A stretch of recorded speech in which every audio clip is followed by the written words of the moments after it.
Nee, klaar. Maar die ene had geen streep en geen vleugels. Wat weet je nu weer? Vandaar dat we even filmen.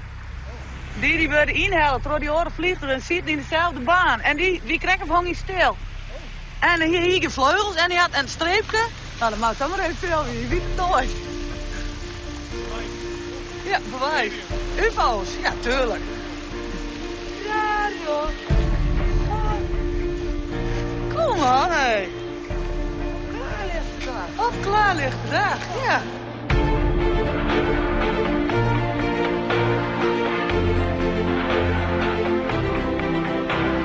Ja, ik heb ook buitenaards contact gehad. En ik heb het nog steeds.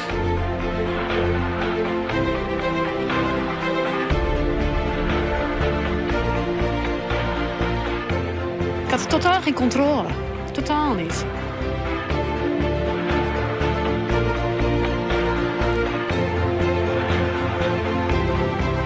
En één ding kan ik u zeggen, u bent niet gek. Zo aan het praten met boetnaadse wezens. Ja. Als ik dit verhaal vertel, dan hebben de meeste mensen het kippenvel dik op de armen staan. Want je ligt daar en ja, wat gebeurt er met mij? En we zien een totale verandering op de wereld. En beseft u zich maar, die verandering is ook niet te stoppen.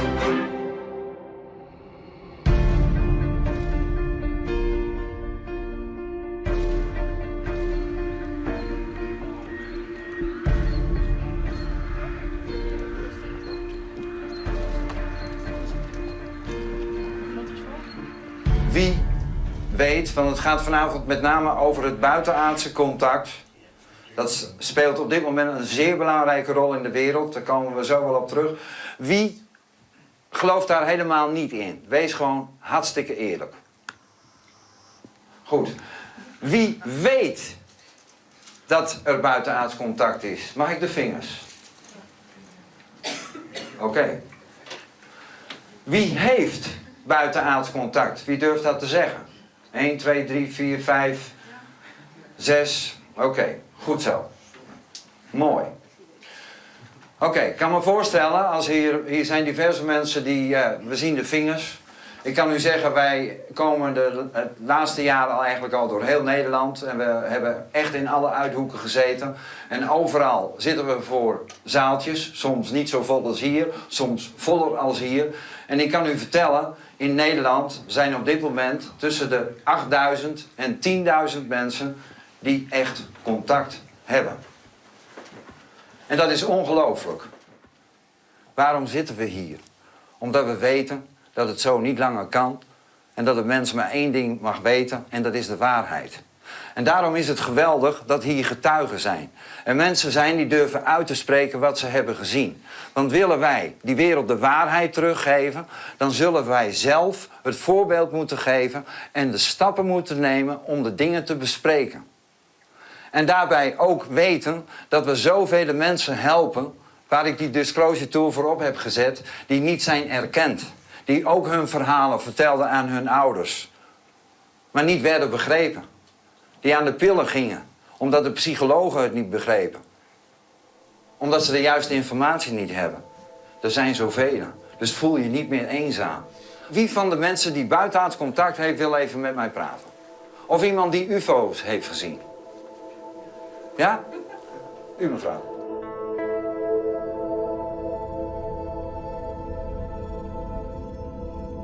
Jij bent?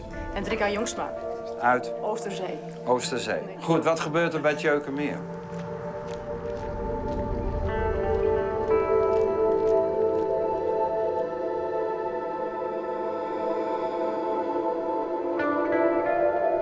Vaak als het gewoon dit weer is, helder, dan sta ik even buiten. Van, nou, wat mag ik zien? Of wat mag ik waarnemen? Ja. Voornamelijk bij de Grote Beer en Arcturus. Daar zie ik heel vaak activiteit. Ja. En wat zul je dan? Lichtbollen.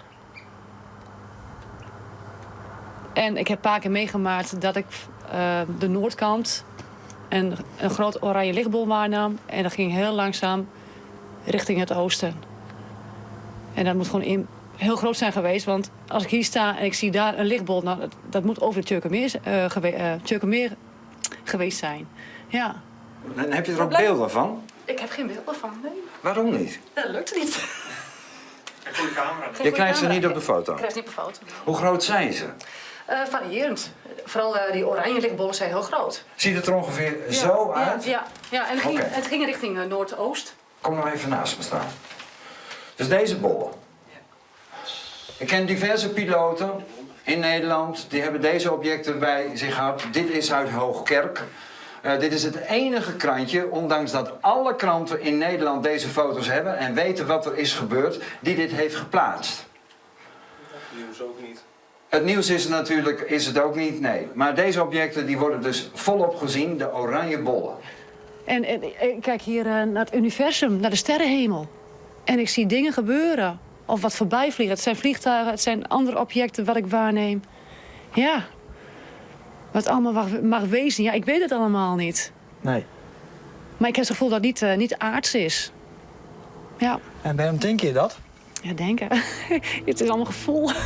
Maar en wat denk je dan als je zo'n show? Ja. Mooi. Ja, geweldig. Ja, en soms ook kippenvel. Het doet wat met je. Ja.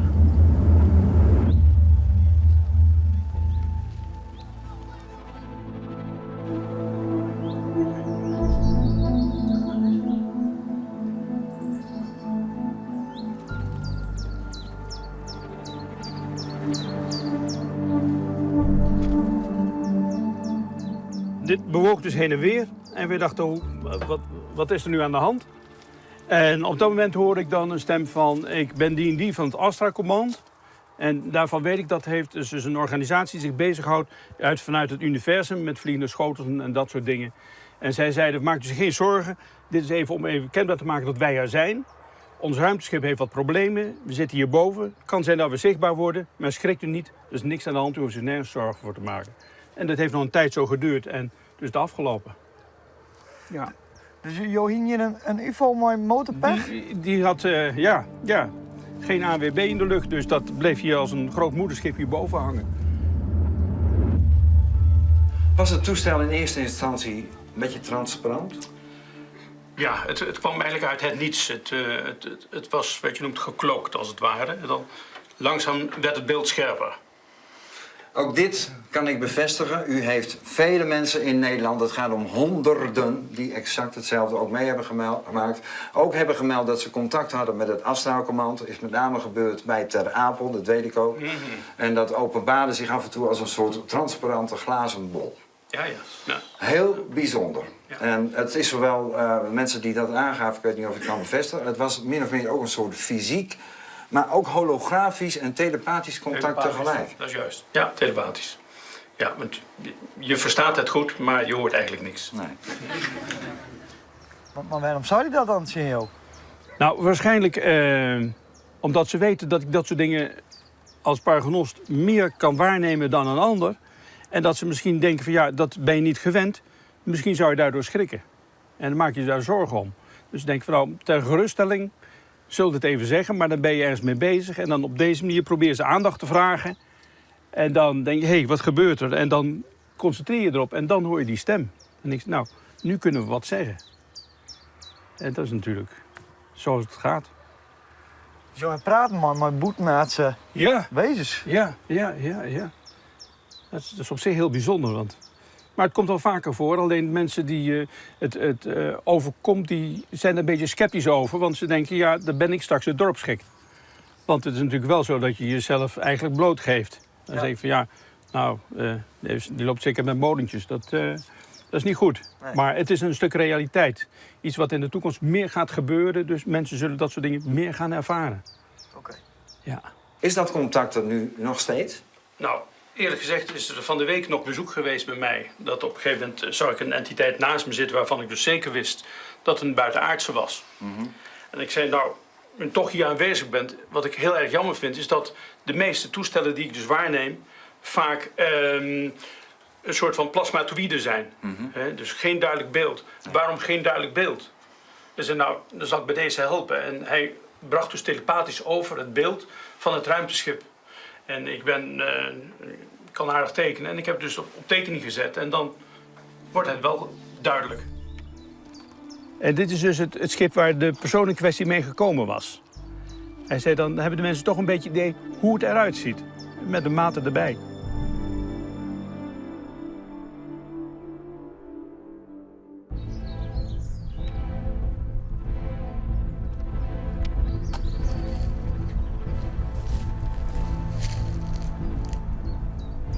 Ik kan hier tot meer dan 1 kilometer ver kijken. En links en rechts kilometers ver. En als er dus iets waargenomen wordt, dan kan ik dat mooi aanzien komen. En hier heb ik ook verschillende schotels zien landen en ook weer op zien stijgen. Dus dit is voor mij de meest ideale plek om foto's te kunnen schieten. En ik zie ze ook heel vaak zo vanaf de kant van richting Makkinga zie ik ze aankomen. Maar dan maakt hij dus schitterende foto's van UFO's. Ja, er zitten, ik denk wel meer dan 30 foto's heb. En sommige vrij gedetailleerd. Ja. Nou, hier is dus op een gegeven moment een moederschip wat dus hoog in de lucht hangt. En dan zie je dus kleine vliegende schotels, die komen dus daar weer samen. En deze heeft dus een doorsnee van een aantal kilometers. En als op een gegeven moment een kleine ufo dus landt, dan, en hij is bijna geland, dan geeft hij ontzettend veel licht aan de onderkant. En dus op deze foto is het te zien. Dan zie je op een gegeven moment dat die ufo hier hangt en dat het een ontzettende lichtbundel is. En deze heeft een doorsnede van tussen de 30 en de 60 meter. Ja. Maar nou, hij zangerde de camera en die foto's binnen dan nog wat. Dat is net echt. Ja, dat is het nadeel met deze materie. Je kunt het niet zelf sturen. Ja, een fototoestel. Nee, dat lukt niet. Dat lukt niet, hè? Nee. Je pakt er een energie niet op. Het komt als een soort witte vlek, komt dat weer terug. Ja. Zij laten zich lekker niet fotograferen. Nee, dat klopt. Dat is wel bijzonder, want ik zeg ook wel eens af en toe voel je dat er energie bij je is, dat de aanwezigheid er is. En dat heeft u waarschijnlijk ook wel. En dan heb ik zoiets van, doe nou maar, materialiseer je maar, want we zijn er wel aan toe. De koffie staat klaar.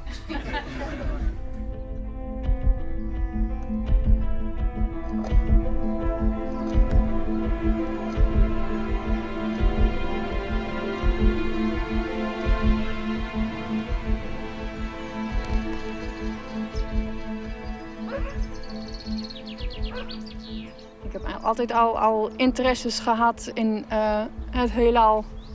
Ik heb speciale interesses al vanaf klein meisje af aan in Sirius. We hebben sterrenkunde gehad. Als enige klas van de hele lagere school heeft mijn klas sterrenkunde gehad. In groep 6 is dat tegenwoordig. Vroeger was de klas 4, dan was het groep 6. En toen hebben we dus de sterrenbeelden geleerd. Nou, trots als ik was. Kijk, papa en mama, daar staat Orion. Ja, en als je nou die 2 sterren verder treedt, staat daar Sirius. Dus ja, en ik ben er dus ook achter gekomen dat mijn ziel dus van Sirius is. En dat vind ik wel heel mooi. Die ziel is van Sirius? Die ziel is van Sirius. Ik heb een ziel van Sirius. Vraag me niet. Ik weet het nog maar kort eigenlijk. Vraag me niet, ik heb nog niet heel veel herinneringen aan Sirius zelf. Ik hoop dat het ooit nog eens komt. Maar één ding weet ik wel, en dat weet ik diep hier. Dat mijn ziel niet aards is. Dus. Dat is nogal wat. Ja, dat is nogal wat. Maar gelukkig ben ik niet de enige hier. Nee? Nee, ik ben niet de enige hier op aarde. Er zijn er heel veel. Ik van Sirius? Ook van Sirius. Van Sirius, van Arcturus, van Alpha Centauri, van de Pleiaden, van... Ja, noem ze maar op. Al die planeten. Dus er binnen een protte, boetenaardse wezens onder u. Ja. Waarom de dood? Ja, zo zou je het kunnen zeggen, ja. Alhoewel ik nu gewoon aards ben, hoor. Maar mijn ziel is, van Sirius. Maar hoe wist dat dan? Ja, eigenlijk is dat een innerlijk weten. Eigenlijk is dat een innerlijk weten. Je weet het gewoon. Je voelt het gewoon. En op een gegeven moment... Ja... krijg je een bevestiging. Gewoon... daar.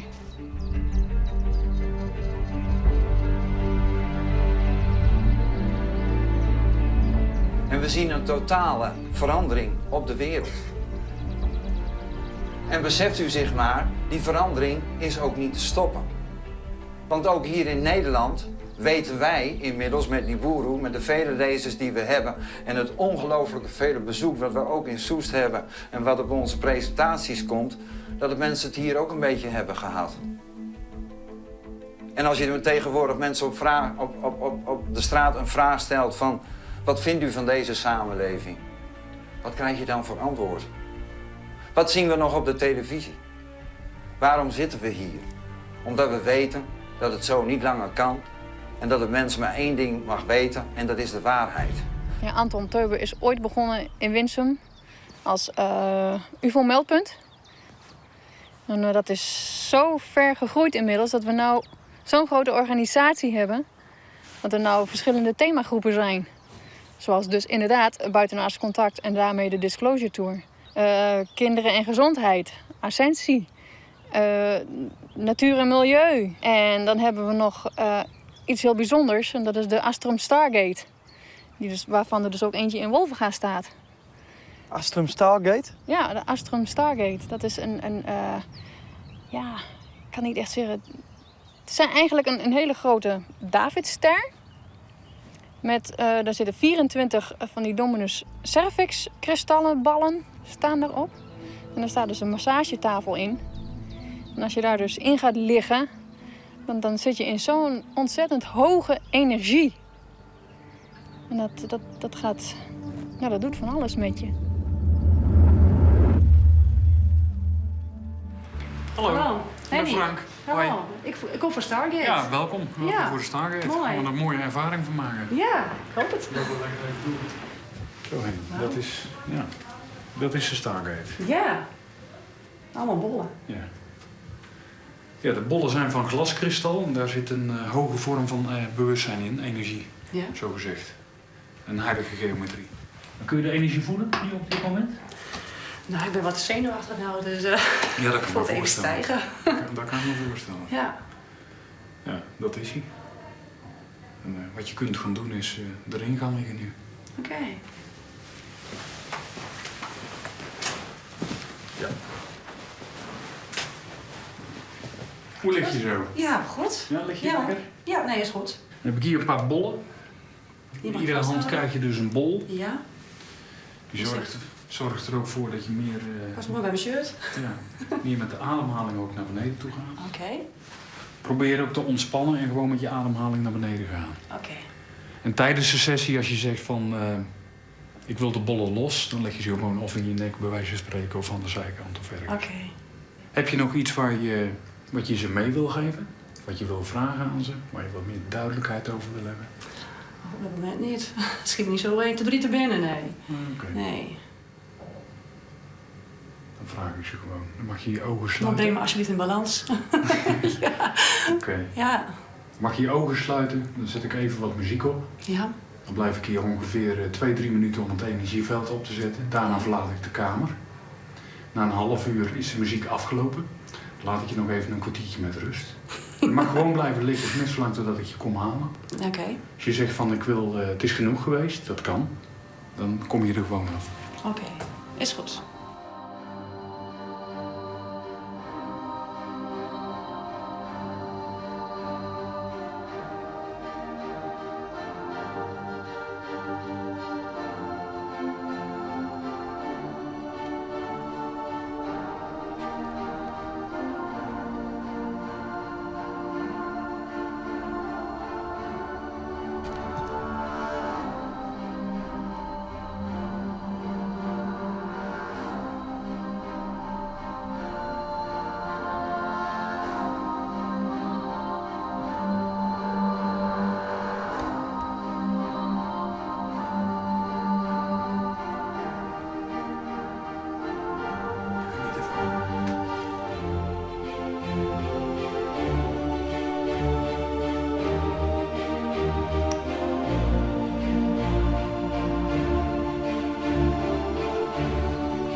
Dit is mijn cirkel.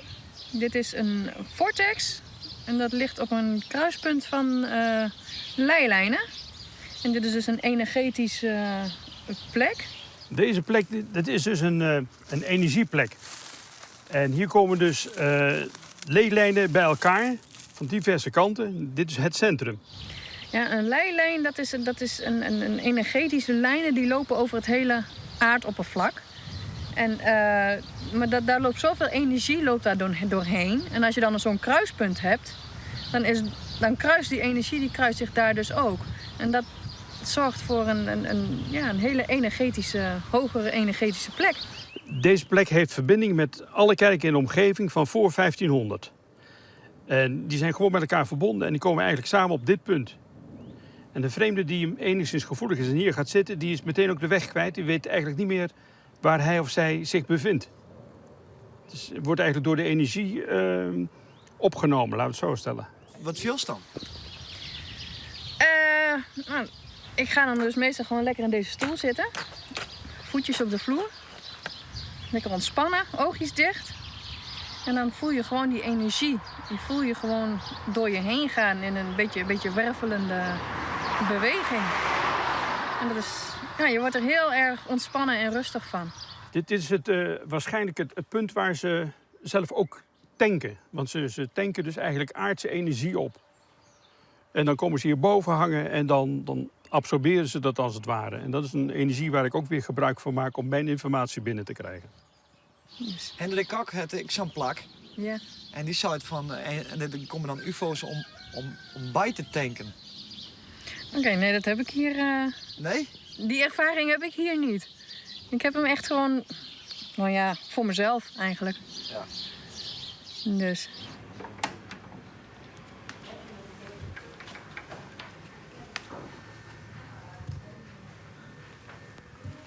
Hoe is het? Ja, goed. Ja? Ja, rustig. Ja. En heb je wat kunnen ervaren? Ja, voornamelijk mijn derde oog en de keel. Keel? Ja. Ja. Ja. Wat gebeurde er met de derde oog en de keel? Nou, in het begin kreeg ik heel veel druk. Heel veel druk. En op mijn keel gewoon dat het dichtknepen werd.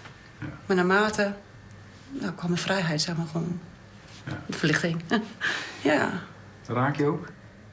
Ja. Wat raak je ook? Ja, ja. Ik heb me wat raakt. Geeft niks. Nee, dat geeft niks. Ja. Dat is goed. Heerlijk. Ja. En ik had zo'n een kort moment, een gevoel dat iemand hier naast me stond. Even links van mij, dus. Maar het was even een moment. Ja, Ja. het klopt wel, er was aanwezigheid. Dat weet ik Oké. zeker. Nou, Dat ik is, voel ik kunnen het voelen even. toen op het moment dat ik Ja. het energieveld opzette. Oké. Dat is Ja. ook wat je gevoeld hebt bij de keel en misschien bij je derde oog ook. Ja, nee, lekker. Ja, mooi.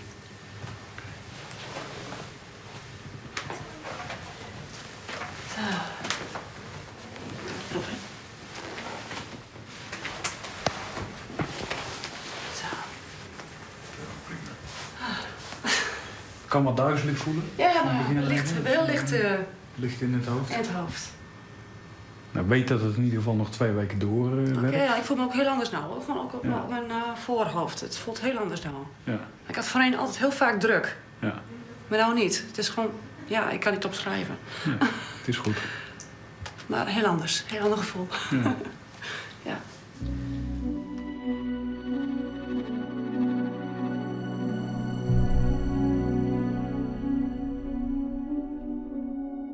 Hoe reageren mensen erop als het hun dit vertelst?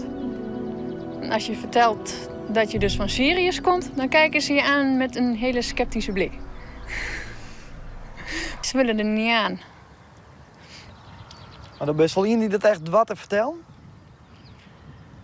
Nou, daar heb ik wel heel lang heel veel moeite mee gehad. Maar ik kom nou dus in een bepaalde kring met mensen waar er dus open over gesproken wordt. En dan zet je je daar overheen. Ja. En dan durf je het te zeggen. Op een gegeven moment durf je het gewoon te zeggen. En dan kom je er ook vooruit. Van, joh, het is zo. Dit komt natuurlijk op televisie. Ja. Hoe denk je dat mensen daar dan op reageren? Nou, ik heb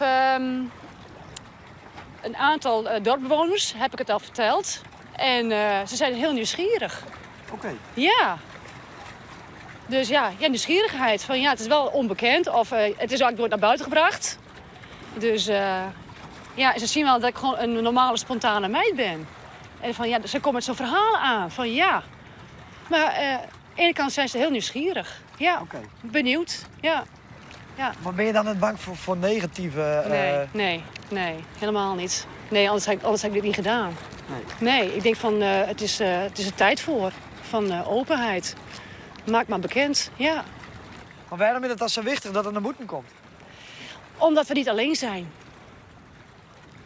En daar gaat het om. Wij zijn niet alleen. Er zijn een heleboel mensen die zeggen, nou, ik geloof het niet. Maar er komt nog een tijd dat iedereen zal zeggen, ja, inderdaad. We hebben zoveel bewijzen. Hier in Nederland zijn ook zoveel mensen die het waargenomen hebben, maar daar wordt eigenlijk weinig mee gedaan. Helaas. Dat ik dit vind een protomeesking, joh, eigenlijk een beetje gek. Nou, je zit op een gegeven moment in een bepaalde groep van mensen die ook dingen hebben waargenomen, waardoor je toch weer enigszins ondersteund wordt. Je denkt van ja, het is nou eenmaal zo. En ik spreek ook mensen die zeggen, ik ben blij dat ik er nu over kan praten. Want mijn familie accepteert me niet. Want die zegt van nou, die ziet ze letterlijk en figuurlijk vliegen. En daar wil ik me van distancieren. En die zijn blij dat ze nu eindelijk met iemand kunnen spreken die daar ook ervaring mee heeft. En dat is op zich wel een goede ontwikkeling, vind ik. Want geheimen zijn er om prijsgegeven te worden en niet opgeslagen te worden. En dit wordt een hele andere realiteit dan nu. En dat wordt alleen maar groter en groter.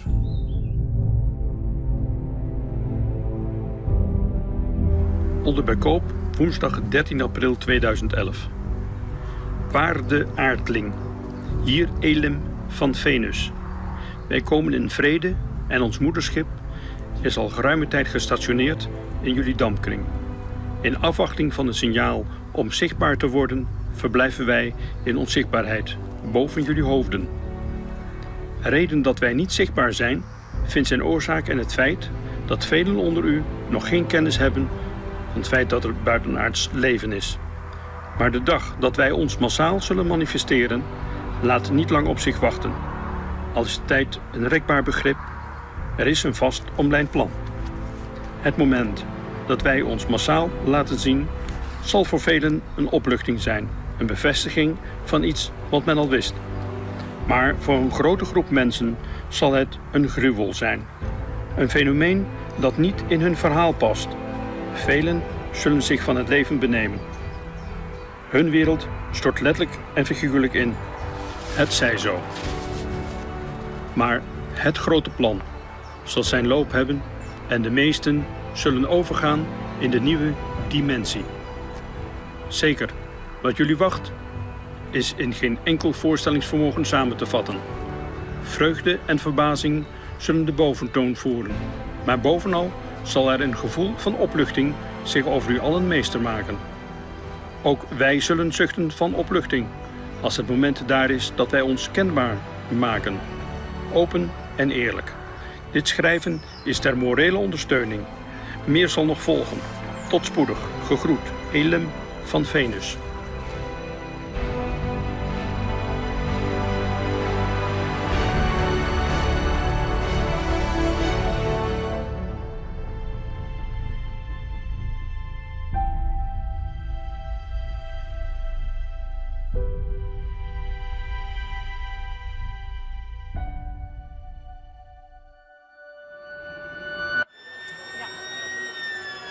We moeten wel constateren dat deze overheid, deze landbouwministers bijzonder hardleer zijn.